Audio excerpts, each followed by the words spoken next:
ushahidi mkubwa ambao tume imepata ni ushahidi ambao tumepata chini ya kiapo,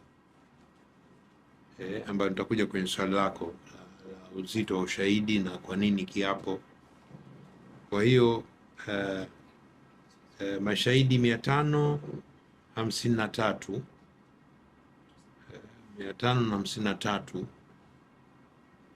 wameleta ushahidi kwa njia ya kiapo cha maandishi. Kwa Kiingereza tunaita affidavits, kiapo cha maandishi 553. Lakini sisi wenyewe kama tume tumeweza kuwasikiliza ana kwa ana, pia chini ya kiapo kwa wengi wao, mashahidi 1323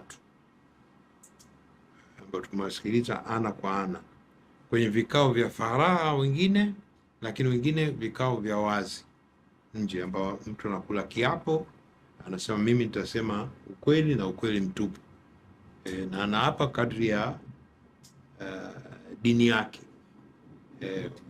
Kristo kwa Biblia, Waislamu kwa msahafu, lakini wengine tu kwa kusema kwamba natarudia swali lako lile la maana nini kiapo na kina uzito gani. Kwa hiyo ni kundi moja la taarifa la ushahidi tuliopokea, huo ushahidi wa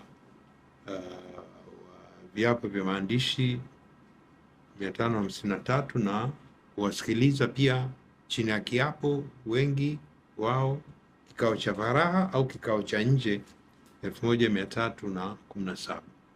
Lakini methodolojia ya pili tulotumia, kwa sababu sio kila mtu anataka kutoa ushahidi wake hadharani, kwa hiyo tunasema njia nyingine ya kutumia sisi tume kufanya kazi ni kutumia madodoso.